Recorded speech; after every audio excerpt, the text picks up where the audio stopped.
కలుగుగాక. పరిశుద్ధ దేవుని సన్నిధానంలో నిలిచిన మనమందరము కూడా ప్రభు వలన ఈ దినమును పొందుకొని ఉన్నాం. అనేకులు ఈ దినము చూడని వారు ఉన్నారు. అయితే దేవుని యొక్క మహాకృప మనం ఆయన స్థలంలో చేరడమే, ఆయన స్థలంలో జీవించుట, నిలిచి ప్రభువును ఆరాధించుటంతో ధన్యకరం. దేవునికి స్తుతి కలుగుగాక. నేటి అంశము ఏమిటనగా, నీ కొరకు నీ యుద్ధము నీ దేవుడే చేయును. నీ కొరకు నీ యుద్ధము దేవుడే చేయును. కానీ సంఘానికి, సంఘములో ఉన్న విశ్వాసులకి యుద్ధము ఉన్నదా, పోరాటము ఉన్నదా అంటే ఖచ్చితంగా ఉన్నది. బలమైన పోరాటమే ఉంది, బలమైన యుద్ధమే ఉంది. ఒంటరిగా మనము జయించలేని పోరాటము, ఒంటిగా మనము పోరాడలేని పోరాటం. లోకములో ఉన్న వారి కంటే కూడా, లోకస్తుల కంటే కూడా, లోకము నుండి ప్రత్యేకింపబడిన విశ్వాస గుంపుకు, అలాగే దేవుని యొక్క ఆరాధన చేసే దైవ సేవకులకైతేనేమి, క్రీస్తు సంబంధాలైన అందరికీ కూడా యుద్ధము, పోరాటము అన్నది ఉన్నది. ఆమేన్, హల్లెలూయా. ఇక్కడ మనం గమనిస్తే నిర్గమకాండము 14వ అధ్యాయము 13-14 వచనాలు చదవండి. అందుకు మోషే, భయపడకుడి, యెహోవా మీకు నేను కలుగచేయు రక్షణను మీరు ఊరక నిలుచుండి చూడుడి. మీరు నేడు చూచిన ఐగుప్తీయులను ఇక మీదట మరి ఎన్నటికి చూడరు. యెహోవా మీ పక్షమున యుద్ధము చేయును, మీరు ఊరకయే ఉండవలెనని ప్రజలతో చెప్పెను. హల్లెలూయా. ఇశ్రాయేలు ప్రజలతో ఎవరన్నారు ఈ మాట? దేవుడే పలికాడు. హల్లెలూయా. ఇశ్రాయేలు ప్రజలు మరి ఐగుప్తు దేశంలో నుంచి బయటికి వచ్చి ఉన్నారు. వారు కనాను ప్రదేశంలో దేవుడు వారికి ఏర్పరిచిన, వారు స్వాధీన పరచుకోబోతున్న వాగ్దాన భూమిని వారు పొందుకోవాలి. హల్లెలూయా. అయితే ఆ వాగ్దాన భూమిని చేరు లోపల వీరు ఐగుప్తులో నుంచి బయటికి వచ్చి ఉన్నారు. ఇశ్రాయేలు ప్రజలు వచ్చి వారి యాత్ర ప్రయాణము కొనసాగుతూ ఉన్నది. మరలా దేవుడు ఏం చేశాడు? విడిపించిన వీరిని దేవుడు ఫరో యొక్క హృదయాన్ని కఠినపరచడం ద్వారా మరలా ఫరో సైన్యము ఎవరిని తరుముతుంది? ఇశ్రాయేలు ప్రజలను తరుముతుంది. ఇశ్రాయేలు పరిస్థితి ఎలా ఉందంటే, ముందుకు వెళ్ళలేరు, వెనకకి సాగలేరు. ముందుకు సాగలేరు, వెనకకి వెళ్ళలేరు. అయితే ముందుకు సాగాలంటే ఎర్ర సముద్రము, వెనకకు వెళ్ళాలంటే ఫరో సైన్యం. అలాంటి పరిస్థితిలో మరి నడిపిస్తున్న నాయకుడి మీద ఎవరికి వచ్చింది? సనుగుల్లో ఇశ్రాయేలు ప్రజలకు వచ్చింది. ఎందుకు మమ్మల్ని ఇక్కడికి తీసుకొచ్చి ఇక్కడెందుకు మమ్మల్ని చంపేస్తావు? ఇక్కడెందుకు మాకు సమాధులను చేస్తావు? మేము అక్కడే ఉంటే అదే దాసత్వంలో బ్రతుకుండే వాళ్ళం కదా అని అన్నప్పుడు దేవుడే మాట్లాడుతున్నాడు ప్రజలతో. ఏమంటున్నాడు? మీరు ఊరికే ఉండుడి. హల్లెలూయా. మీరు ఊరికే నిలుచుండి చూడండి. ఆమేన్, హల్లెలూయా. నేడు మీకు కలుగజేయు రక్షణను మీరు చూడండి. ఆమేన్, హల్లెలూయా. చూడండి, దేవుడు కలుగజేయు రక్షణను ఎవరు చూడాలి? తన ప్రజలు చూడాలి. రక్షణ అంటే ఇక్కడ విడిపించడము జరుగుతుంది. హల్లెలూయా. విడుదల జరుగుతుంది. హల్లెలూయా. రక్షణ అంటే కాపాడడము జరుగుతుంది. వారికి వచ్చే అపాయము, ఉపద్రవము, శత్రు భయం నుంచి తప్పించడము కూడా రక్షణ. అయితే దేవుని యొద్ద నుంచి వచ్చే ఘనమైన కార్యములు విశ్వాసులు చూడాలంటే ఏమి చేయాలా? విసుకోకూడదు, సనుక్కోకూడదు, ప్రాణములను కూడా ఆయాస పరచుకోకూడదు. ఆమేన్, హల్లెలూయా. కొన్నిసార్లు మనం ఎంత ప్రార్థన చేసినా, ఎంత ఎదురు చూసినా, ఎంతగా ప్రయత్నం చేసినా మన ప్రయత్నము ఫలించదు. ఎందుకని? శత్రు భయముతో పరిగెత్తుతుంటాం. చేయుచున్న పనులకు ఆటంకాలు కలగవచ్చు. అనేక రకాలైన ఉన్న మనసులోని గందరగోళ పరిస్థితులలో మానవుడు జీవిస్తూ ఉంటాడు, విశ్వాసి ఉంటాడు. కాబట్టి అలాంటి స్థితిలో దేవుడు మనకిచ్చిన వాగ్దానం ఏమిటంటే, మీరు ఊరికే ఉండండి. హల్లెలూయా. మీరు ఊరికే నిలిచి చూడండి అంటే మాట్లాడవద్దు, విసుకోవద్దు, సనుక్కోవద్దు, భయపడవద్దు. విశ్వాస యాత్రలో ఎట్టి పరిస్థితుల్లో కూడా వెనకకు మలవద్దు. ఆమేన్. హల్లెలూయా. మీరు ఊరికే ఉంటే నేనేం చేస్తానంటున్నాడు, మీకు రక్షణ కలుగ చేస్తాను. ఆ తదుపరి గమనిద్దాము, చూడండి. నేను మీరు చూచిన ఐగుప్తీయులను ఇక మీదట మరి అన్నటికి చూడరు. అంటే పరిగెత్తిస్తున్న సైన్యాన్ని ఇక ఇశ్రాయేల్ ప్రజలు మరెన్నటికి చూడాలంట. దేవునికి స్తుతి కలుగునుగాక. అయితే ఇక్కడ మనం గమనిస్తే, యెహోవా నీ పక్షమున యుద్ధము చేయును. చూడండి, ఇశ్రాయేల్ ప్రజల కాడ ఏముంది, అప్పటి పరిస్థితుల్లో నడిచి ఒకవేళ అలసట కలిగి ఉండవచ్చు. మరో సైన్యమును ఎదిరించడానికి వారి దగ్గర సైన్య బలము లేదు, సైన్యమునకు కూడినటువంటి యుద్ధ ఆయుధాలు లేవు. వాళ్ళేకి దిగి యుద్ధము చేసి వారు వెప్పొందే స్థాయి కూడా లేదు. ఒకే ఒక్క ఆధారం ఇప్పుడు ఇశ్రాయేల్ ప్రజలకు ఏంటి, ఒకే ఒక్క ఆధారము. ఏ ఆధారం అంటే దేవుడే. దేవుడే వారి పక్షమున పోరాడుతున్న శత్రువును ఏం చేయాలా, ఓడించాలా, తన ప్రజలను విడిపించాలా. కాబట్టి ప్రజలకు గొప్ప భరోసా ఇస్తున్నాడు. అంటే మీరు యుద్ధము చేయాల్సిన పనిలే, నేను యుద్ధము చేస్తాను.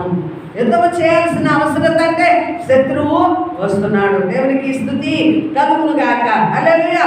కాబట్టి ఈ మాటలు ఇశ్రాయేల్ ప్రజలకైతేనేమి, మోషే గారికైతేనేమి ఎంతో ధైర్యమును ఇచ్చేగా చూస్తున్నాయి. మరో సైన్యం ఎదుట మీరు భయపడుతున్నారేమో, భయపడకండి అన్న గొప్ప భరోసాను ఇస్తున్నారు. గమనిస్తే ఇక్కడ మోషే తనను తాను కాపాడుకోవడానికి ఏమాత్రము ప్రయత్నము చేయలేదు, కానీ దేవుడు చేయబోయే కార్యాల వైపు ఎదురు చూస్తున్నాడు. దేవునికి స్తోత్రము కలుగునుగాక. హల్లెలూయా. నాయకత్వం దేవుడు అప్పగించాడు. అయితే ప్రజల యొక్క దూషణ నుంచి కావచ్చు, నిందల నుంచి కావచ్చు, వారు రాలుతూ మోషే మీదకి కోపంతో ఉన్నారు. అట్టి పరిస్థితిలో ఏం చేస్తున్నాడు, విడుదల పొంది బయటికి పారిపోవాలనుకోలేదు, తనను తాను తప్పించుకోవడానికి ప్రయత్నం చేయలేదు. కానీ దేని మీద ఆధారపడ్డాడంటే దేవుడు ఉన్నాడు, నడిపించే నాయకత్వ ఉన్నాడు. ఈయన ఈ ప్రజలందరూ కూడా, ఇశ్రాయేల్ ప్రజలంతా కూడా దేవుని ప్రజలు. ఆరిని విడిపించడానికి దేవుడు నన్ను ఎన్నుకున్నాడు కాబట్టి నాకు దేవుడు సహాయకుగా వస్తాడు. దేవుడు కార్యాన్ని చేస్తాడు. ఏం చేస్తాడు, దేవుడు కార్యాన్ని చేస్తాడన్న నిరీక్షణ కలిగి ఎదురు చూస్తున్నాడు. దేవునికి స్తుతి కలుగునుగాక. హల్లెలూయా. కాబట్టి మనము కూడా దేవుడు చేయు రక్షణను ఏం చేయాలంట, ఊరికే ఉండి చూడండి. దేవునికి స్తుతి కలుగునుగాక. మనం పొందుకోవలసినవి తక్షణమే పొందుకోకపోయినా ఆ వాటికంటే కూడా దేవుడు ఆలస్యంగా ఇచ్చేలాగుంటాయి, శ్రేష్టమైనదిగా, అద్భుతమైనదిగా, అవి దైవ చిత్తానుసారముగా జరిగే ఉంటాయి. దేవునికి స్తోత్రము కలుగునుగాక. ఎంత విశ్వాసులమైనా కూడా ప్రార్థనకు జవాబు రానప్పుడు, త్వరగా కార్యములు జరగనప్పుడు ఏం జరుగుతుంది, మనలో కూడా ఒకంత నిరాశ, ఒకంత ఏమొస్తుంది, నిరుత్సాహం వస్తుంది, భయం వస్తుంది, కలవరం వస్తుంది. ఇది జరుగునా జరగదా అన్న ఆందోళన కూడా వస్తుంది. అయితే దేవుడు ఏమంటున్నాడు, నీ ఊరికే ఉండి దేవుడు చేసే కార్యాన్ని చూడండి. ఆమేన్. హల్లెలూయా. అయితే చూడండి, అంతవరకు వారు ఎర్ర సముద్రం వచ్చేంత వరకు కూడా వారి ముందు ఏముంది, దేవుని దూత మేఘ స్తంభము వారి ముందు నడుస్తూ ఉంది. ఎప్పుడైతే వెనక శత్రు సైన్యం వస్తుందో మేఘ స్తంభం ఎక్కడుంది, వెనకకు, ఇశ్రాయేలు ప్రజల వెనకకు వెళ్ళింది. అంటే సైన్యానికి ఇశ్రాయేలు ప్రజలకు మధ్య ఎవరున్నారు, చెప్పట్లు పడతారా, కలుగునుగాక. హల్లెలూయా. చూడండి, సైన్యము రాకముందంతా దేవుడు వారి ముందు మేఘస్తంభముగా నడిపించబడుతూ ఉన్నాడు. ఎప్పుడైతే సైన్యం వెనక పరిగెత్తిస్తుందో అప్పుడు ఎవరు ఎంటర్ అయ్యారు మధ్యలోనికి? దేవుని దూత ఎంటర్ అయింది. దేవునికి స్తోత్రములు కలుగును గాక. హల్లెలూయా. మనం ఇక్కడ గమనిస్తే చూద్దామండి. మరి ఐగుప్తు ప్రజలు 14వ అధ్యాయం 29-31 వచ్చిన చదవండి అమ్మా. అయితే సముద్రం మధ్యనున్నప్పుడు నీళ్లు వారి కుడి ఎడమ ప్రక్కలకు గోడవలె ఉండెను. ఆ దినమున యెహోవా ఐగుప్తుల చేతిలో నుండి ఇశ్రాయేలీయులను రక్షించెను. ఇశ్రాయేలీయులు చచ్చిన ఐగుప్తీయులను సముద్రపు తీరమున చూచిరి. దేవునికి స్తోత్రము కలుగును గాక. 19వ వచనం చదవమ్మా. 19వ వచనం. అప్పుడు ఇశ్రాయేలీయుల ఎదుట సమూహమునకు ముందుగా నడిచిన దేవదూత వారి వెనుకకు వారిని వెంబడించును. దేవునికి స్తోత్రం. ఎంత అద్భుత కార్యము చూడండి. మీరు ఊరికే ఉండండి అని ఇశ్రాయేలు ప్రజల ముందు ఎవరు నడుస్తున్నారు? దేవదూత. ఆ దూత ఎవరి మధ్యలోనికి వచ్చిందండి? సైన్యానికి, ఇశ్రాయేలు ప్రజలకి మధ్యలోనికి వచ్చింది. ఆమేన్. హల్లెలూయా. మనము కూడా చాలా భయపడుతూ ఉంటాం ప్రతి చిన్న విషయానికి. ఇప్పుడు ప్రార్థన చేస్తాము, గొప్ప భరోసాతో బయటకు వస్తాము. మరలా వెంటనే ఏమొస్తుంది? భయం అన్నది వస్తుంది. హల్లెలూయా. అయితే నీ పక్షంలో ఎవరున్నారు? దేవుడు ఉన్నాడు. నీ ప్రార్థనలకు ఎవరు జవాబిస్తాడు? దేవుడు ఖచ్చితంగా జవాబిస్తాడు. దేవుడు ఇచ్చిన రక్షణను ఇశ్రాయేలు ప్రజలు కన్నులారా చూశారు. ఎలా చూశారు? ఎలవారిపోయింది. ఇశ్రాయేలు ప్రజలు ఎర్ర సముద్రము అవతలకి దాటి ఉన్నారు. దాటిన తర్వాత ఫరో సైన్యం కూడా వారి వలె మేము కూడా దాటుతాములని ఎర్ర సముద్రం మధ్యలోనికి వచ్చారు. మధ్యలోనికి రాగానే మరలా ఏం జరిగింది? నీరులంతా కూడా పొర్లి వారి మీద పొంగి ఇప్పటికీ వారి రథములు కూడా అనువాలుగా ఉన్నాయి. హల్లెలూయా. అంటే దేవుడు ఏమని చేశాడు? ఇదిగో నువ్వు ఇప్పుడు చూస్తున్న శత్రువు ఇక నీ ముందు ఎన్నటికీ కనబడడు. అంటే వారిని తరిమిన ప్రతి శత్రువు కూడా, వారి రథములు కూడా, వారి గుర్రములు కూడా మరి కనపడనంతగా ఎక్కడికి వెళ్ళాయి? సముద్రంలోనికి వెళ్ళిపోయాయి. అలాగే శవములు ఉదయమునే వీరు ఇశ్రాయేలు ప్రజలు ఎర్ర సముద్రము దాటి అవతల ఉంటుండగా అక్కడికి వారి శవములు వారి పాదముల దగ్గరికి వచ్చినాయి. ఆమేన్. అంటే శత్రువు ఏమైపోయాడు? శవముగా మార్చబడ్డాడు. ఇక ఎన్నటికీ తన క్రియలు జరిగించకుండా దేవుడు నిర్మూలన చేశాడు. ఆమేన్. ఇప్పుడు మనకు కలుగుతున్న భయాలన్నింటిలో, మనకు జరుగుతున్న శత్రు సైన్యాలన్నింటిలో కూడా దేవుడు ఏమిస్తున్నాడు? మనకు విజయం ఇస్తున్నాడు. ఈ దినమున గొప్ప భరోసాగా దేవుడు మనకు ఆజ్ఞ ఇస్తున్నాడు. మరి అన్నిటికీ నీ శత్రువు నీవు చూడవు, నీ పక్షాన నేనున్నాను, నేనే యుద్ధము చేస్తాను. నువ్వు ఊరికే ఉండు. నీ యుద్ధము ఆర్థిక సమస్యల, అనారోగ్యతల, కుటుంబంలో భారమా, లేకపోతే ఉద్యోగంలో భారమా, పిల్లలతో అనేక పోరాటముల, లేక నీ యొక్క సమాజంలో అనేక పోరాటముల, నీకు మిత్రులుగానే ఉండి దగ్గరగానే ఉన్న వారితో కూడా నువ్వు పోరాడుతున్నావేమో. వీటన్నిటి విషయంలో ఎవరు తోడుకున్నారు? దేవుడు తప్పనిసరిగా తోడుకుంటాడు. ఆమేన్. మనం ఈరోజు ఎవరిని జ్ఞాపకానికి తెచ్చుకోవాలా? ఇశ్రాయేలు ప్రజలు తరమబడుతున్న స్థితిలో వారి ప్రాణములు దక్కించుకోలేము, మనం విజయం పొందుకోలేము. వారి శక్తి ఎదుట మా శక్తి బలహీనమైనది, మేము పోరాడలేమన్నప్పుడు దేవుడు నిలిచి వారి మధ్య సైన్యానికి ముందు ఎవరున్నారు? దేవుని దూత ఉండి తన ప్రజలను ఎర్ర సముద్రము దాటించున్నాడు. దేవునికి స్తుతి కలుగును గాక. ఇక్కడ ఐగుప్తుకు వ్యతిరేకంగా ఇశ్రాయేలు పక్షాన దేవుడే పోరాడాడు. దేవునికి స్తోత్రములు కలుగును గాక. ఈనాడు ఐగుప్తు అంటే ఏంటండి? లోకము. ఇశ్రాయేలు ప్రజలంటే ఎవరు? రక్షింపబడిన విశ్వాసులమైన మనము కూడా. ఆమేన్. లోకము నుండి నీకు శ్రమ రావచ్చు, లోకము నుండి నీకు బాధ రావచ్చు, లోకము నుండి నీకు ఆటంకములు కలగవచ్చు. కానీ అయితే దేవుడు నీ పక్షాన ఉన్నాడన్న నమ్మిక మనము కలిగి ఉండాలి. దేవునికి స్తోత్రములు. హల్లెలూయా. కాబట్టి నీ యుద్ధము, నీ పోరాటము నీవు కాదు, కానీ దేవుడే చేయను. దేవునికి స్తోత్రములు. ఎందుకు చేస్తున్నాడంటే ఐగుప్తీయులకి నేనే దేవుడను, యెహోవానైన నేనే దేవుడను. ఆమేన్. అందుకే మోషే ఆ యొక్క ఫరో దగ్గరికి వెళ్ళినప్పుడు ఎవరు నీ దేవుడు ఎవరంటే యెహోవా అన్నాడు. యెహోవా ఎవడు వాడు? అని ఎవరన్నారండి? ఫరో అన్నారు. అంటే ఎవడు వాడు అన్న ఫరోకి తన సైన్యానికి ఎవరిని చూపించాలనుకున్నాడు? ఇక్కడ నిజ దేవుణ్ణి తెలియజేసుకున్నాడు. ఆమేన్. యెహోవాను నేనెంత శక్తిమంతుడనో, నా యొక్క దైవత్వం యొక్క బలము ఎంతో, నా పరాక్రమం ఎంతో, నా ప్రజల పక్షాన నేను ఎంతగా నిలవబడతాను అన్నది ఎవరికి తెలియజేయడానికి? లోకములకు తెలియజేయడానికి. అందుకే అల్పులమైన మన జీవితాలలో కూడా గమనిస్తే మన ప్రారంభ విశ్వాసానికి, ఇప్పటి విశ్వాసానికి, మన కుటుంబ పరిస్థితికి, మన ఆధ్యాత్మిక పరిస్థితికి ఎంతో వ్యత్యాసము ఉంది. ఆమేన్. ప్రభువు వారు మన కుటుంబాలలో నిల్చున్నాడు. మన పక్షున అనేక అద్భుత కార్యములను చేసి ఉన్నాడు. దేవునికి స్తుతి కలుగునుగాక. హల్లెలూయా. కాబట్టి ఈరోజు మనము కూడా దేవుని మహిమ కొరకు, ఆమేన్, అంటే ఇక్కడ ఇశ్రాయేలు ప్రజల యొక్క పరిశుద్ధతను చూడలేము, వారి యొక్క భక్తిని కూడా చూడలేము. కేవలము దేవుడు ఏం చేయదలుచుకున్నాడండి? తన మహిమను లోకానికి, ఐగుప్తుకు తెలియజేయడానికి. ఆమేన్. మనము కూడా నేటి క్రైస్తవ సమాజం కూడా, విశ్వాసులు కూడా ఎన్నో తప్పులు చేస్తూ ఉంటాం. దేవునికి ఎంతో వ్యతిరేకతగా నిలిచిపోతాం.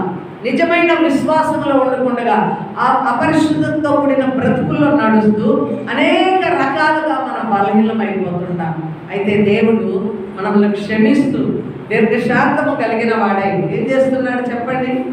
తన మహిమను బట్టి మన ఎదుట ఘనమైన కార్యములను, అద్భుత కార్యములను మనల్ని రక్షించుకుంటూ మనల్ని ఆయన ఆదరిస్తూ సహాయం చేసే దేవుడుగా ఉన్నాడు. దీనంతటికీ కారణం ఏమిటి చెప్పండి అమ్మా? దేవుని మహిమ కొరకు. హల్లెలూయా. అంటే లోకం ఏం తెలుసుకోవాలా? వారి దేవుడు గొప్ప దేవుడు. ఎక్కడో ఉన్న రాహాబుకు ఏం తెలియబడింది? యెహోవా దేవుడు నిశ్చయముగా ఆయన గొప్పవాడై ఉన్నాడు. హల్లెలూయా. ఈ ఎరుకో పట్టణాన్ని మీరు తప్పకుండా పట్టుకుంటారు, మీ దేవుడు మీకు అప్పగిస్తాడు. దేవునికి స్తుతి కలుగునుగాక. ఇంకా మనం చూద్దాము సంఖ్యాకాండము 21వ అధ్యాయము 34వ వచనం చదవండమ్మా. సంఖ్యాకాండము 21వ అధ్యాయం 34వ వచనం. యెహోవా మోషేతో ఇట్లనెను, నేను అతనిని అతని సమస్త జనమును అతని దేశమును నీ చేతికి అప్పగించింది. నీవు అమోరీయుల రాజైన ఇతనికి చేయుదువు. కాబట్టి వారు అతని కుమారులను అతని సమస్త జనమును అంతము చేసి అతని దేశమును స్వాధీన పరచుకున్నది. దేవునికి స్తుతి కలుగునుగాక. హల్లెలూయా. ఇక్కడ మోషే ఏమంటున్నాడు? మరలా ఎవరితో ఆయన యుద్ధము చేయబోతున్నాడండి? బాషాను రాజైన ఓగుతో యుద్ధము చేయబోతున్నాడు. అక్కడ ఏమంటున్నాడు? నీతో నేను, నీవు కాదు, నీకు నేను తోడుగా ఉంటున్నాను, కాబట్టి నీవు యుద్ధమునకు చేయుటకు వెళ్ళము, కానీ నేను నీకు జయమును ఇస్తాను. దేవునికి స్తోత్రములు. హల్లెలూయా. ఏం చేస్తున్నాడు? అతని జనమును అతని దేశమును నీకు నేను అప్పగించెదను. దేవునికి స్తోత్రములు కలుగును గాక. హల్లెలూయా. మోషేతో ఏమంటున్నాడు దేవుడు? నీవు భయపడకుము. ఈరోజు మనమల్ని కూడా, క్రైస్తవ సంఘాలను కూడా, క్రైస్తవ విశ్వాసంతో కూడా దేవుడు ఏం మాట్లాడుతున్నాడు?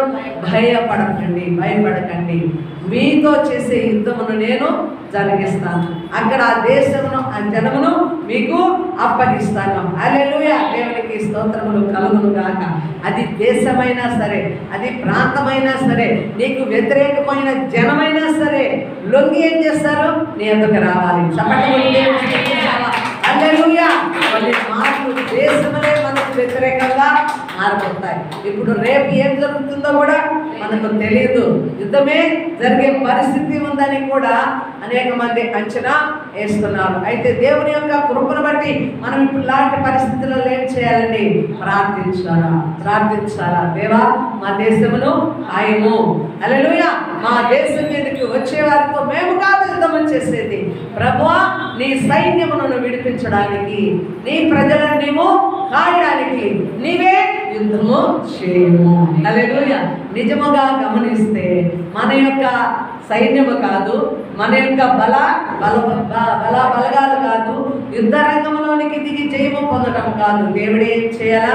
ఆ దేశమునైనా, ఆ పట్టణమునైనా, ఆ వ్యక్తినైనా విడిపించవలసింది ఎవరు? దేవుడే. ఆమె దేవునికి స్తోత్రములు.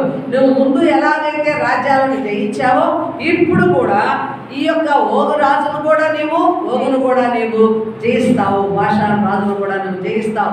అతని దేశాన్ని, అతని బలగాన్నంతా నీకు అప్పగిస్తాను. దేవునికి స్తుతి కలుగునుగాక. ఇంకా మనం చూద్దాము ద్వితీయోపదేశకాండము 3వ అధ్యాయము 4-6 వచనాలు చదవండి. ద్వితీయోపదేశకాండము 3వ అధ్యాయం. అతని పురములన్నిటిని పట్టుకొంటివి, వారి పురములలో మనము పట్టుకొనని పురమొకటియు లేదు. బాషానులో ఓగు రాజ్యమగు 60 పురములను పట్టుకొంటివి. ఆ పురములన్నీ గొప్ప ప్రాకారములు, గౌనులు, గడియలు కలిగిన దుర్గములు. అవి ప్రాకారం లేని పురములు అనేకములను పట్టుకుంటుంది. హల్లెలూయా. ఎంత ఆశ్చర్యం వేస్తుంది ఇక్కడ చెప్పండి. 60 పురాలు. ఎవరండి? ఇప్పుడు భాషా రాజైన ఓగు యొక్క పట్టణాలు 60 పట్టణాలు. వాటికి ఎలా ఉన్నదంట? వాటి ద్వారములు గట్టిగా ఉన్నాయి, గౌనులు కూడా బలముగా ఉన్నాయి. అలాగే ఆ వచనాలు చదువుతాం ఒకసారి. గౌనులు, గడియలు గల దుర్గములు. చూడండి ఎట్లా ఉన్నాయంట? గడియలు కలిగిన దుర్గములు అంటే ఒక మనిషి వాటిని తొలగించలేని పరిస్థితి. అలాగే ఎరుకో గోడలను కూడా మనం గమనిస్తే వారు ఏ చిన్న ఆయుధం కూడా ఉపయోగించలేదు. ఎంతో బలమైన ఎరుకో గోడలు, ఎత్తైన గోడలు. కేవలం ఏం చేశారు? వారు ఏం చేశారండి? దాని చుట్టూ దేవుడు చెప్పిన ప్రకారం చేశారంతే. దేవుడు 7 దినాలు 7 మారులు మీరు తిరగండి, మరలా 7వ రోజు 7 మారులు తిరిగి గట్టిగా మీరు స్తుతులు చెల్లించండి. ఆమేన్. హల్లెలూయా. దేవుడు చెప్పిన ప్రకారం వారు చేయగా ఏం జరిగిందండి? ఎరుకో గోడలు ఈ యొక్క ఇశ్రాయేల్ ప్రజలు చూస్తుండగానే కుప్పకూలిపోయిన ఏ మనిషి కూడా ఏ ఆయుధం ఉపయోగించకుండా ఎవరు కూల్చేశారు వాటిని? అంత బలమైన ప్రాకారములను, గోడలను ఎవరు కూల్చారంటే దేవుడే. ఆమేన్. హల్లెలూయా. అంటే శత్రువుకు భయము కలిగించునంతగా ఇశ్రాయేల్ ప్రజల్లో ఏ ఆయుధం లేదు, వారు ఏ ప్రయత్నం చేయలేదు. కానీ మీరు స్తుతిస్తుండగా బిగ్గరగా గోడలు కూలిపోయినప్పుడు ఎవరికి భయం వేస్తుంది? శత్రువుకు భయం వేస్తుంది. అలాగే నీ పరిస్థితి కూడా, నా పరిస్థితి కూడా. ఆమేన్. హల్లెలూయా. అంటే విశ్వాసులు చేయవలసింది ఏంటి? ప్రార్థన. మనలో ఏం చేయాలా? స్తుతి. దేవునికి స్తోత్రం. నీకు వచ్చే పోరాటాలు ఏందో నీకు విజయము కలగాలంటే నెంబర్ 1 ప్రార్థన. నెంబర్ 2 ఏం చేయాలా? స్తుతులు. నెంబర్ 3 ఏం చేయాలా? దేవుడు చెప్పినట్లు చేయాలి. హల్లెలూయా. దేవుడు నిశ్శబ్దంగా ఉండు, ఊరకుండు, నువ్వు ఆయాసపరచుకోకు, నువ్వు నిలబడు, నేను చేస్తాను. ఆమేన్. హల్లెలూయా. దేవుడు చెప్పిన విధం ప్రకారం చేయడమే అద్భుత కార్యాన్ని చూడడము. మనం కూడా ప్రార్థన చేసుకుంటాం. ప్రార్థనలో కొన్ని దర్శనాలు వస్తాయి, ప్రార్థనలో కొన్ని జవాబులు వస్తాయి వాక్యం ద్వారా, కొన్ని కళల ద్వారా కూడా మనము జవాబు పొందుకుంటాము. అయినా ఊరుకుంటుందా ఈ మనస్సు? అయినా ఊరుకుంటుందా ఈ ప్రాణము? నెమ్మది లేకుండా ఆరాటపడుతూ అనేక రకాలుగా ఇబ్బందులకు గురి అవుతుంటాం. అయితే దేవుడు ఏమంటున్నాడు? ప్రార్థన చెయ్యి, స్తుతి చెయ్యి, నీ మనస్సును ఆయాసపరచుకొనగా ఊరికే ఉండి నిలిచుండి చూడండి నేను చేసే అద్భుత కార్యాన్ని. దేవునికి స్తుతి కలుగునగాక. హల్లెలూయా. మీకైతే ఏమో కానీ నేను వాస్తవానికి ఈ వారంలో పునరుత్థాన బలము, పునరుత్థాన తర్వాత ఆ యొక్క అపోస్తుల యొక్క శక్తితో వివరించాలనుకున్నాను. కానీ దేవుడు ఈ వాక్యం మీద నన్ను నిలిపాడు. దేవునికి స్తోత్రములు. నా పోరాటములలో నాకు జయము, నాకు ధైర్యం ఇవ్వడానికి నా వలె ఒకవేళ విశ్వాసులైన మీరు కూడా వ్యక్తిగతంగా మీరు ఏ సందర్భంలో ఎక్కడ మీరు పోరాడుతున్నారో, లోకస్తులతో ఎక్కడ మీకు ముట్టడవనతో, ఎక్కడ నిన్ను ఎదుగుదలలో ఎదగనివ్వకుండా అణిచివేయడానికి సాతాను కుట్రలు ఉన్నాయో వాటన్నిటిలో దేవుడు ఏం చేస్తాడో తెలుసా? ఏం చేస్తాడు చెప్పండి? సైన్యానికి నీకు మధ్య దేవుడు నిలుస్తాడు. చెప్పండి కొట్టావా? సైన్యానికి నీకు మధ్య అంటే నీ పోరాటానికి నీకు మధ్య దేవుడు పిలుస్తాడు. ఆమె నువ్వు ఏ ప్రయత్నం చేయకుండా నువ్వు ప్రార్థించు, నువ్వు స్తుతించు, నువ్వు ఊరికే ఉండి దేవుడు చేసే కార్యాన్ని ఏం చేయాలా? దాన్ని పెట్టుకోవడమే మన పని. దేవునికి స్తుతి కలుగునుగాక. హల్లెలూయా. కాబట్టి ఇక్కడ తమ సొంత బలము కానీ సైనిక బలము కానీ కాకుండా ఏం చేశాడండి? యెహోవాయే వారి యొక్క యుద్ధమును జరిగించున్నాడు. దేవునికి స్తోత్రాలు. కేవలము మనము నమ్మిక కలిగి ఉండడమే మనము చేయవలసిన పని. ఆ దేవుడు పిలుచుకున్నాడు. ఆయన మహిమ కలిగిన కార్యాన్ని ఖచ్చితంగా జరిగిస్తాడు. నాకు కూడా గొప్ప భరోసా. ఏదైనా నాకు సందర్భంలో కొంచెము దుఃఖము, ప్రాణమునకు నెమ్మది లేక కొంచెం ఆందోళన కలిగినప్పుడు నేనేమి జ్ఞాపకం చేసుకుంటానంటే, మేము పరదేశులముగా ఈ స్థలంలోనికి వచ్చాము, దేవుని పని కొరకు వచ్చాము, దేవుని ప్రజలముగా వచ్చాము. ఆమేన్. హల్లెలూయా. అబ్రహామును పిలుచుకున్న దేవుడు అబ్రహామును ఆయా ప్రాంతాలలో తప్పించి గొప్ప చేసిన దేవుడు మా పక్షమును కూడా ఏం చేస్తాడు? ఆయన ఉండగలిగిన దేవుడు. హల్లెలూయా.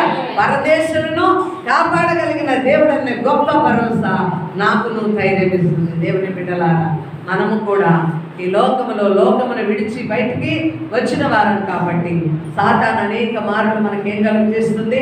నెమ్మది లేకుండా చేయడం, అవిశ్వాసంలోనికి తీసుకొని వెళ్ళడం, మనల్ని బలహీనపరచడం ఉంటుంది. అయితే మన బలము, మన శక్తి, మన జ్ఞానము కాదు కానీ దేవుని యొక్క శక్తి మీద ఆధారపడము మనం నేర్చుకోవాలి. దేవునికి స్తుతి కలుగునుగాక. ఇంకా మనం గమనిస్తే చూద్దాం. ద్వితీయోపదేశ కాండము 1వ అధ్యాయం 21వ వచనం చదవండి. ఇదిగో నీ దేవుడైన యెహోవా దేశమును నీకు అప్పగించెను. నీ పితరుల దేవుడైన యెహోవా నీతో సెలవిచ్చినట్లు దానిని స్వాధీనపరచుకొనుము. భయపడకుము, అధైర్యపడకుమని నీతో చెప్పింది. అప్పుడు మీరందరూ నా ఎద్దకు వచ్చి మనకంటే ముందుగా మనుషులను పంపుదాము, వారు మన కొరకు ఈ దేశమును వేగు చూచి తిరిగి వచ్చి అందులోనికి మనం వెళ్ళవలసిన త్రోవని కూర్చియో మనము చేరవలసిన పురములను కూర్చియో మనకు వర్తమానం చెప్పుదురంటే. దేవునికి స్తుతి కలుగునుగాక. హల్లెలూయా. ఇక్కడ యెహోషువతో ఏమంటున్నాడు దేవుడు? భయపడకము, అధైర్య పడకము. ఏమంటున్నాడు? నేను మీతో చెప్పినట్లు చదవాలి. అప్పుడు మీరందరూ నా ఎద్దకు వచ్చి మనకంటే ముందుగా మనుషులను పంపుదాము. దేవునికి స్తుతి కలుగునుగాక. గమనించినట్లయితే ఇశ్రాయేలు ప్రజలను దేవుడు విడిచి పెట్టలేదండి. మోషే తర్వాత ఎవరు వస్తున్నారు? ఇక్కడ యెహోషువ గారు వస్తున్నారు. దేవునికి స్తోత్రములు. హల్లెలూయా. ఇక్కడ గమనిస్తే ఇశ్రాయేలు నా జ్యేష్ఠ కుమారుడు. ఆమేన్. హల్లెలూయా. నా కుమారుడు, నా జ్యేష్ఠ కుమారుడు. ఇదిగో దేవుడైన యెహోవా ఈ దేశమును నీకు అప్పగించును. నీ పితరుల దేవుడైన యెహోవా నీతో సెలవిచ్చినట్లు దానిని స్వాధీనపరచుకునము. భయపడకము, అధైర్యపడకమని నీతో చెప్పింది. దేవునికి స్తోత్రము. యెహోషువను కూడా ఏం చేస్తున్నాడండి? ఇక్కడ ధైర్యపరుస్తున్నాడు. దేవునికి స్తుతి కలుగునుగాక. ఇంకా 29వ వచనం చదవండి అమ్మా. ఇదే అధ్యాయం 29వ వచనం. అప్పుడు నేను నిన్ను చూచి దిగులు పడకుడి, వారికి భయపడకుడి, వారికి భయపడకుడి, మీకు ముందర నడుచుచున్నాం మీ దేవుడైన యెహోవా మీ కన్నుల ఎదుట ఐగుప్తులోను అరణ్యములోను మీ కొరకు చేసినట్టు మీ పక్షముగా యుద్ధము చేయును. దేవునికి స్తోత్రములు. హల్లెలూయా. మీరు ఈ చోటికి చేరు వరకు మీరు వచ్చిన మార్గములన్నిటిలోనూ మనుష్యుడు తన కుమారుని ఎత్తుకొనినట్లు మీ దేవుడైన యెహోవా మిమ్మును ఎత్తుకొని వచ్చిన సంగతి మీరెరుగరని మీతో చెబుతున్నాను.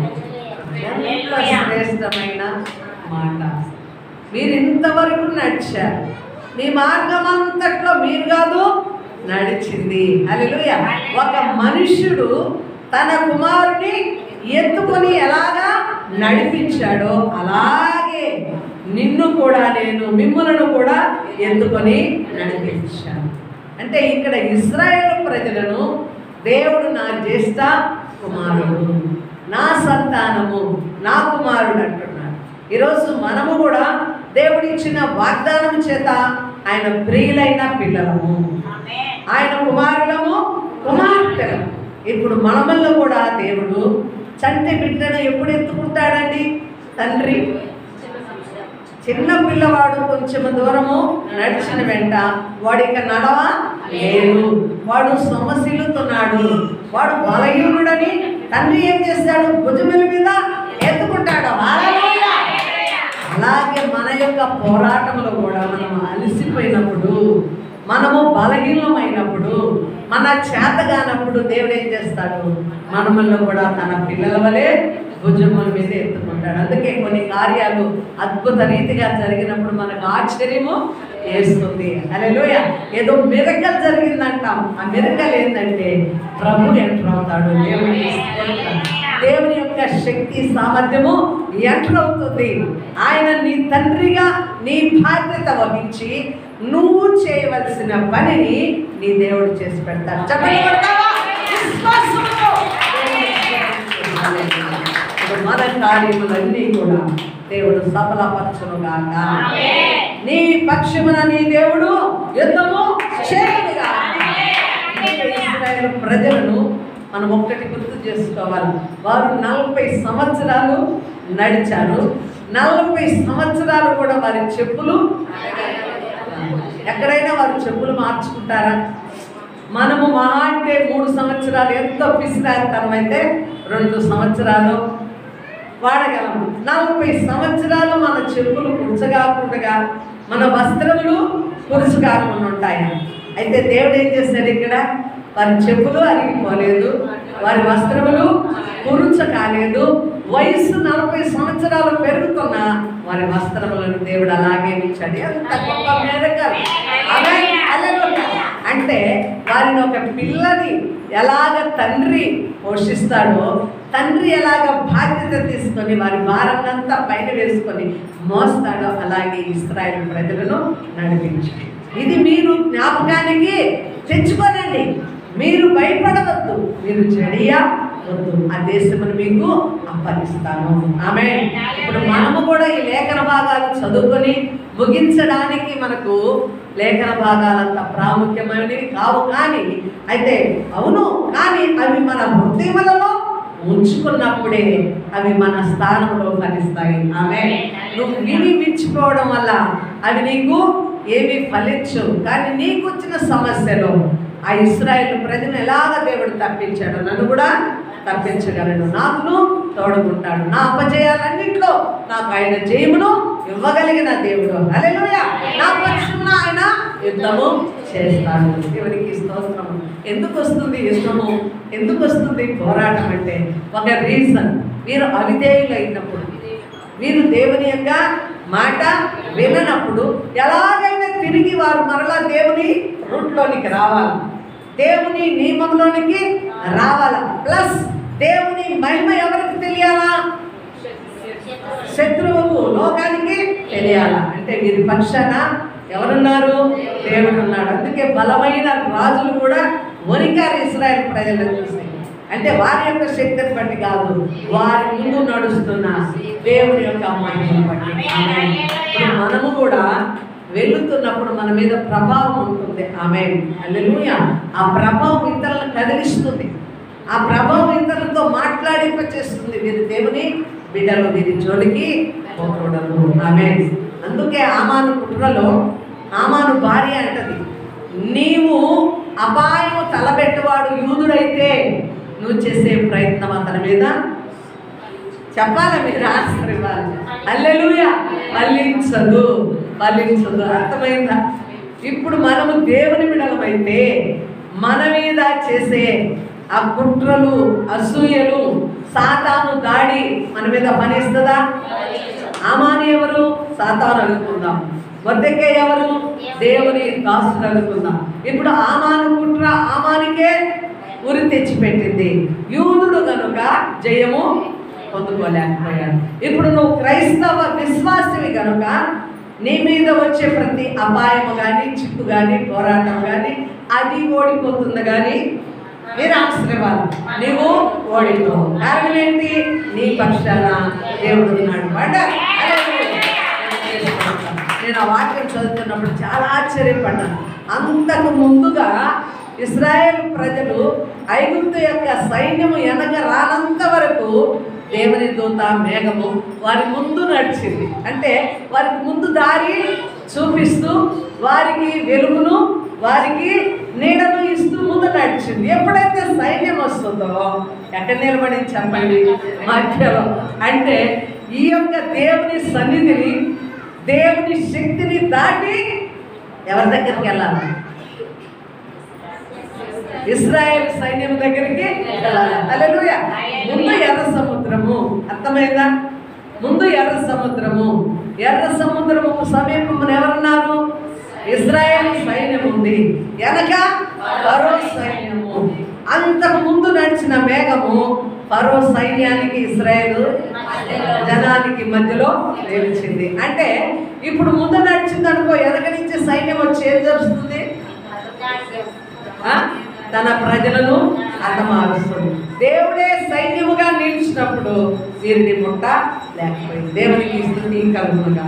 ఇప్పుడు నీ పక్షమున, నా పక్షమున ఎవరున్నారు చెప్పండి? దేవుడు నిలిచాడు. దేవుని దూత నీ పక్షమున ఉన్నది. ఆమేన్. నీవు ఊరికే ఉండు, నువ్వు మౌనంగా ఉండు. నీ పక్షమున యుద్ధము చేయబడను నేనే. దేవునికి స్తోత్రం.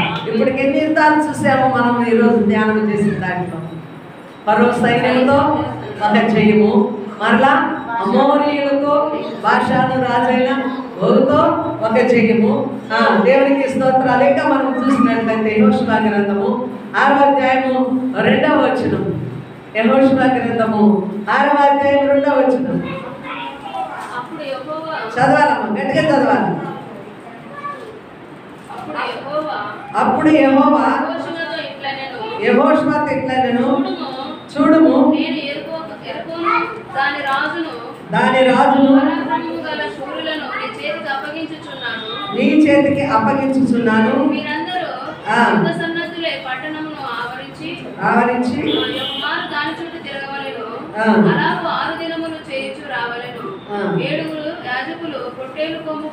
దేవునికి స్తోత్రములు. హల్లెలూయా. యెహోషువతో ఏమంటున్నాడు? భయపడకుడి, ఎరుగోను దాని రాజులను నేను ఎలాగ చేశానో, పరాక్రమం కలిగిన సూర్యులను నీ చేతికి ఎలాగ అప్పగించానో ఇప్పుడు కూడా నీకు ఈ శత్రువులను అప్పగిస్తాను. ఇంకా 10వ వచనం 12వ వచనం చదవండమ్మా. 10వ అధ్యాయం 12వ వచనం. యెహోషువ మరియు యెహోషువ మీరు కేకలు వేయుడని నేను మీతో చెప్పిన దినం వరకు 12వ వచనమమ్మా. 10వ అధ్యాయం 12. యెహోవా ఇశ్రాయేలు ఎదుట అమోరీయులను అప్పగించిన దినమున ఇశ్రాయేలీయులు వినుచుండగా యెహోవాకి ఏం చేశాడంట? ఏం చేశాడు చెప్పండి? ప్రార్థన చేశాడు. యుద్ధానికి ముందుగా, జయానికి ముందుగా ఏం జరుగుతుంది? ఇక్కడ ప్రార్థన జరుగుతుంది. ఏం ప్రార్థన? అది చదవండి ఒకసారి. సూర్యుడా నీవు గిబియోనులో నిలువుము, చంద్రుడా నీవు అయ్యాలోను లోయలో నిలువుము. జనులు తమ శత్రువుల మీద బాగా తీర్చుకున్న వరకు సూర్యుడు నిలిచెను, చంద్రుడు కలుగును గాక. చూడండి ఇక్కడ ఏం జరిగింది, యెహోషువ ప్రార్థన చేశాడు. అమోరీయులను జయము పొందుకోవడానికి యెహోషువ ప్రార్థన చేశాడు. యెహోషువ ప్రార్థన విని ఒక దినమంతా కూడా ఏం జరిగింది, సూర్యుడు చంద్రుడు ఏమాత్రం కూడా వారి యొక్క భ్రమణాలను ఆపుకున్నారు. దేవునికి స్తోత్రములు కలుగును గాక. అందుకే కాలగమనము గమనించినట్లయితే పట్టికలో ఒక దినము తక్కువ అవుతుందంట. ఒక దినం ఏమిటంటే ఒకని నరుని ప్రార్థన విని ఒక దినమంతా కూడా సూర్యుడు చంద్రుడు ఆగిపోయాడు. ఆమేన్. హల్లెలూయా. శత్రువుల మీద పగ తీర్చుకునేంత వరకు కూడా దేవుడు యెహోషువ ప్రార్థనను ఆలకించి ఏం ఆపాడండి, సూర్యుడిని చంద్రుడిని ఆపాడు. ఆమేన్. ప్రార్థన ఏం చేస్తుందో తెలుసా, నీ స్థితిని మారుస్తుంది. హల్లెలూయా. నీ జీవితాన్ని మారుస్తుంది. నువ్వు పరిగెత్తుతున్నావేమో, అలసిపోతున్నావేమో, ఎంతగా కన్నీరు కార్చుకుంటున్నావేమో, నా జీవితంలో ఏంటి ఒకటి పైన తర్వాత ఒకటి ఈ నిరాశ నిస్పృహలని నువ్వు వేదంతున్నావేమో, అయితే మనం చేయవలసింది ఏంటో చెప్పండి, ప్రార్థన. ఒక నరుని ప్రార్థన దేవుడు ఆలకించి, ఒక మనిషి ప్రార్థన దేవుడు ఆలకించి సూర్య చంద్రులను ఆపి తన ప్రజల కొరకు యుద్ధము ఆయన చేసి ఏం చేశాడు, జయమును కలుగు చేశాడు. దేవునికి స్తుతి కలుగును గాక. కాబట్టి శత్రువు మీద పగ తీర్చుకున్న వరకు ఒక్క దినము ఒక నరుని మనవి దేవుడు ఆలకించను. దేవునికి స్తోత్రము. నీకున్న సమస్యలన్నిటిలో కూడా నీ దేవుడు నీ పక్షమున నిలిచే దేవుడు. కూర్చున్న ప్రతి ఒక్కరిలో కూడా ఏదో ఒక పోరాటము ఉన్నది. పోరాటం లేని విశ్వాసీ స్థలంలో ఎవరైనా ఉన్నారా? లేరు. అందరూ తలనొప్పుతున్నారు. ప్రతి ఒక్కరికి ఎంత చెట్టుకి అంత గాలి. అయితే మనము విశ్వాసమును బట్టి ధైర్యము కలిగి ఉంటాము. హృదయంలో అందరి దగ్గరికి వెళ్ళి ఏడవలేము, అందరి దగ్గరికి వెళ్ళి చెప్పుకోలేము. అయితే మన విశ్వాసం ఎవరి దగ్గరికి తెస్తుంది? దేవుని పాదాల దగ్గరికి తెస్తుంది. ఆమేన్. నీ ప్రార్థన నీ జీవితాన్ని మారుస్తుంది. ఆమేన్. నీ ప్రార్థన నీ యొక్క సమస్యలన్నిటి నుంచి విడుదల చేస్తుంది. అందుకే పాట ఉంది, దొరుకును సమస్తము యేసు పాదాల చెంత, అడిగినా దొరుకును యేసు పాదాల చెంత. ఆమేన్. హల్లెలూయా. మనకు ఒక ఆశ్రయం ఉంది, మనకు ఒక ఆదరణ ఉంది. మీరు కూడా చెప్తూ ఉంటారు, మాకు ఇక్కడ కూర్చున్నప్పుడు యేసయ్య పాదాలు మాకు కనబడుతున్నాయి. ఆమేన్. మేము ప్రార్థనలో మా ఇంట్లో ఉన్న యేసయ్య పాదాలు మాకు దర్శనమిస్తున్నాయి. అంటే ప్రార్థన అనగా ప్రభు పాదాల దగ్గరికి మనం చేరాలి. ప్రియమైన బిడ్డలారా, నీకున్న సమస్య ఏదైనా సరే, నీ పోరాటం ఏదైనా సరే, మన దేవుడు మన పక్షమున ఉన్నాడు. హల్లెలూయా. నీకు నీ శత్రువుకు మధ్య ఎవరున్నారు చెప్పండి? దేవుడు ఉన్నాడు. నీకు నీ సమస్యకు మధ్య ఎవరున్నాడు? దేవుడు ఉన్నాడు. నీకు నీ భయానికి మధ్య ఎవరున్నారు? దేవుడు ఉన్నాడు. ఇది మొదలుకొని అన్నగారు కూడా బాగా చక్కగా తన ఇది మొదలుకొని నీ భయములన్నిటిలో నీ దేవుడు నిలిచాడు. దేవుడికి హల్లెలూయా. కాబట్టి భయపడుకుని మీరు ఊరికే ఉండి దేవుడు చేయు రక్షణను మీరు కనులారా చూడండి.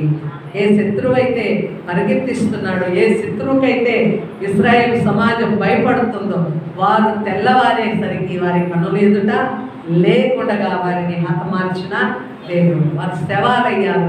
ఆ శవాలు ఎవరి పాదాల దగ్గరికి వచ్చాయి చెప్పండి? ఇశ్రాయేలు ప్రజల పాదాల దగ్గరికి వచ్చాయి. దేవుడు శక్తిమంతుడైన దేవుడు. ఎందుకంటే వారి యొక్క పాదములు, వారి యొక్క రథములు, వారి యొక్క నైపుణ్యము ఇశ్రాయేలు ప్రజలను హతమార్చునని ఐగుప్తులో నుంచి బయలుదేరారు. అయితే వారిని ఎవరి పాదముల దగ్గర పడవేశాడు దేవుడు? ఇశ్రాయేలు ప్రజల పాదముల దగ్గర పడవేశాడు. దేవుని బిడ్డలారా, నమ్ముతారా? స్తుతిస్తారా? నీ దేవుడు ఖచ్చితంగా నీ పక్షమున ఆయన నిలిచి యుద్ధము చేస్తాడు. ప్రతి ఒక్కరికి పోరాటం ఉంది. ఈ జీవిత పోరాటం, క్రైస్తవ జీవితం అన్నది యుద్ధ పోరాటం అంట. యుద్ధ పోరాటం. పోరాడి గెలవాలంటే ఏముండాలా? పోరాటం ఉండాలా. అందుకే ఎఫెసీయులకు రాసిన పత్రిక 6వ అధ్యాయంలో సర్వాంగ కవచములు ధరించుకొనుడి. హల్లెలూయా. మనము శత్రువైన అపవాదితోనూ, దురాత్మల సమూహములతోనూ, ప్రధానులతోనూ, అధికారులతోనూ వాయుమండల సంబంధమైన దురాత్మలతోనూ మనము పోరాడుచున్నాము. కాబట్టి మనం ఏం ధరించుకోవాలంట? సర్వాంగ కవచములు. హల్లెలూయా. ఆ సర్వాంగ కవచములలో సత్యమనే దట్టి, నీతి అనే మైమరు, ఆత్మనే ఖడ్గము, విశ్వాసమనే డాలు, వాక్యమనే ఖడ్గము, పరిశుద్ధాత్మ నడిపింపు. ఇవన్నీ మనం ఎప్పుడు ధరించుకుంటామో శత్రువైన అపవాదిని మనం జయించగలము. ఆమేన్. చూడండి, విశ్వాసులకి నెమ్మది లేకుండా చేసేది ఎవరు? అపవాది, దాని యొక్క అనుచరుడు, వాయుమండల సంబంధమైన దురాత్మల సమూహాలు. ఇక్కడ మనం ప్రార్థన చేస్తున్నామంటే ఈ ప్రార్థన ఎక్కడికి దాటి వెళ్ళాలా? దురాత్మలను దాటాలా? పరలోకంలోనికి, దేవుని సింహాసనం దగ్గరికి వెళ్ళాలి. అంటే నీ విశ్వాసం అనే డాలు పట్టుకోకపోతే వాక్యం అనే ఖడ్గము ధరించాలి. అందుకే చాలా మార్లు ప్రార్థనలో కూడా వాక్యాన్ని ఎత్తుతూ ఉంటాం, విశ్వాసాన్ని కూడా ప్రదర్శిస్తూ ఉంటాం. అంటే ఎరుకో ఆ యెహోషువ గారి విశ్వాసము, దావీదు గారి పట్టుదల, ఇలాగ సమూయేలు, అహరోను గారి ఆ యొక్క ప్రార్థనా జీవితాలను మనము విశ్వాసం ప్రార్థనలో జోడిస్తూ ఉంటాం. ఆమేన్. హల్లెలూయా. విశ్వాసకి ఎప్పుడు కూడా ఏముండాలండి? ప్రార్థన ఉండాలి, స్తుతి ఉండాలి. ఇక దేవుని చెప్పిన మాటను కూడా మనం ఏం చేయాలా? ఊరకుండి వినాలి. ఇక మళ్ళీ ఏం నేర్చుకున్నాం ఈ పాఠం ద్వారా? ప్రార్థన, స్తుతి, ఊరక నిలుచుండి చూడడము, విసుక్కోకూడదు, సనుక్కోకూడదు, మనసులను ఆయాస పరుచుకోకూడదు. నీ శత్రువు నీకు హాని చేసినా క్షమించి ప్రార్థన చేస్తున్నాడు. ఆమేన్. హల్లెలూయా.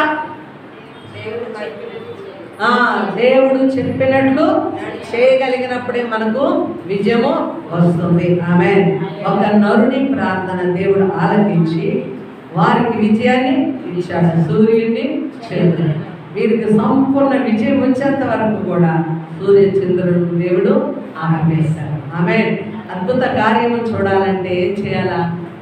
సనుక్కోవాలన్నా, విసుక్కోవాలన్నా, ఓడిపోయిన అనుభవంలో ఉండాలన్నా, చెప్పాలా, చింతించాలి. ఏం చేయాలా? ప్రార్థన, ప్రార్థన, ప్రార్థన. హల్లెలూయా. పోరాటం, నాకు పోరాటము ఉంది అన్నవారు చేయొద్దండి. నాకు పోరాటం ఉంది. పోరాటం ఉందా? పోరాడుతున్నావా? హల్లెలూయా. నేను కొందరిని చూస్తే వీళ్ళకి ఏం పోరాటం లేదు అంటే వాళ్ళ మనసులు ఎప్పుడు పేరు చెప్పకూడదు, కానీ మనసు ఎప్పుడు ఎట్లుంటుంది? సంతోషంగా ఉంటుంది, నెమ్మదిగా ఉంటుంది, చిరునవ్వుతూ ఉంటుంది. ఏ చీపు, ఏ చింత లేదు. ఎంత కొండొచ్చి మీద పడినా వాళ్ళకి ఏమి లేదన్నట్టు కనపడతారు. వాళ్ళు ఈరోజు చెయ్యించారు. ఏం చెప్పకూడదు, వాళ్ళు ఈరోజు చెయ్యించారంటే వారికి కూడా పోరాటం ఉందా అనిపించింది. ఆమేన్. అయితే పోరాటంలో నీ దేవుడు నీకు ఖచ్చితంగా ఏమిస్తాడు? చెప్పండి, జయమునిస్తాడు. హల్లెలూయా. నీ ముందు నడుచు దేవుడు శత్రు మధ్యలోనికి, నీ మధ్యలోనికి వచ్చునుగాక. ఊరికే నిలుచుండి చూడండి. నేను ఇక సాక్ష్యాలు ఇస్తాను. ఆమేన్. సాక్ష్యాలు ఇస్తాను తల్లి. హల్లెలూయా. నీ ఆలోచన యావత్తు దేవుడు సఫలం చేస్తాడు. నీ యుద్ధం ఆయన, నీ పోరాటం ఆయన చేసి నిన్ను దేవుని సాక్షిగా నిలబెట్టునుగాక. ప్రభు కార్యాలను చూడాలి. సామాన్యులైతే మనకు కలిగే దానిని బట్టి ఇప్పుడు మరణించి వారు ఏదో ఒక ఆత్మహత్య చేసుకుని చనిపోయేవారు. ప్రతి విశ్వాస జీవితంలో కూడా కన్నులారా చూస్తున్నా ఒక ఛాలెంజ్గా బ్రతుకుతున్నారంటే మీకు దేవుడిచ్చిన సామర్థ్యం, శక్తి.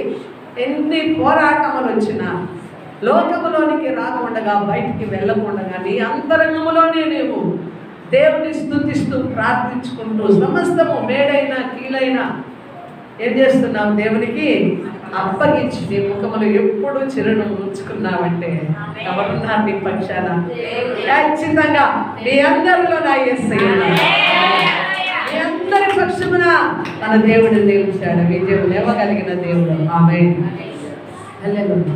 నీ యుద్ధము నీవు కాదు, నీ యుద్ధము చెప్పండి నేను చేసేదనని దేవుడు ఇస్తున్నాడు. ఆమేన్. హల్లెలూయా. దేవునికి మహిమ.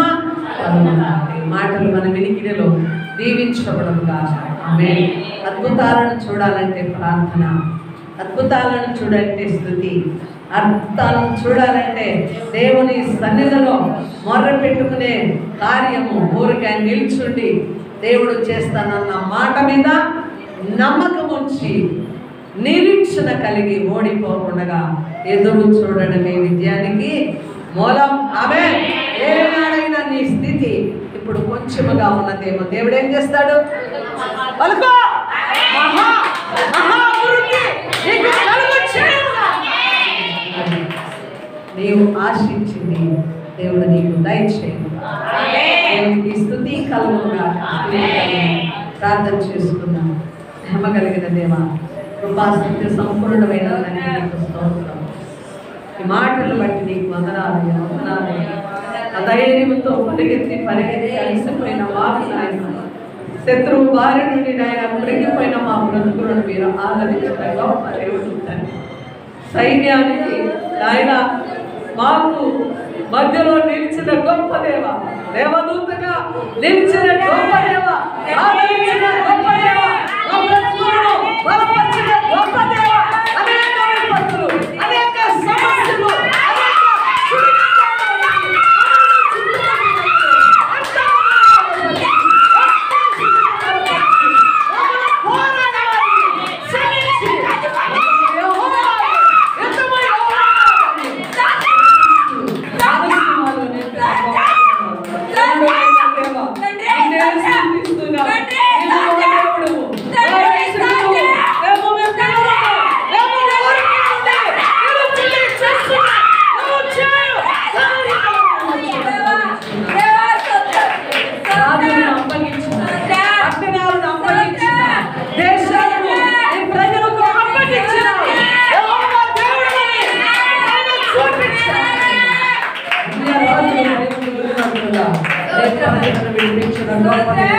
నేటికి మా మధ్య మా దేవుడు అయ్యన్నావు.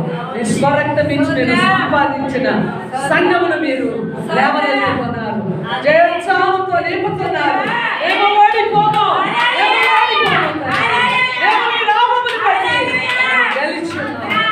గెలిచున్నాం. స్థిరమైన విశ్వాసంతో మమ్మల్ని నింపుతున్నావు తండ్రి. ఆయన ఆయన నీ ప్రేమ నుండి మమ్మల్ని ఏమి ఎడబాపలేదు బ్రహ్మ. కరుణ, ఖడ్గమ, ఉపద్రవమ నాయన, బాధ, చింత ఏదైనా నాయన ఈ స్థితిలో నీ నుండి మమ్మల్ని వేరుపరచలేదు. నీ కృప బాధ్యత కిందకు వచ్చిన ఒకే నరుడి ప్రార్థన విని సూర్య చంద్రుడు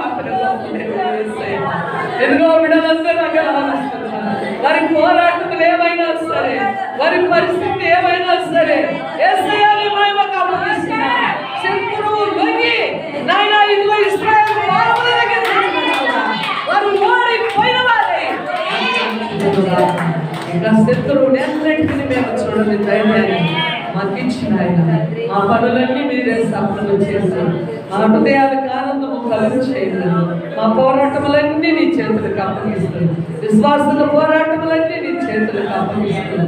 జయోత్సాహంతో నేను స్తుతించి నీ రాజ్యాన్ని పొందుకునేంత వరకు నాయనా మీరు పక్షమున మా పక్షమున మీరు నిలిచి మీరు యుద్ధము చేసి మాకు జయమును కలుగు చేయమని నీకే మహిమ, నీకే స్తుతి స్తోత్రములు చెల్లిస్తుంది. యేసయ్య అతి పరిశుద్ధ నామములో ప్రార్థించి స్తుతించి అడిగి వేడుకొస్తున్నాం మా పరలోకపు తండ్రి. ఆమేన్.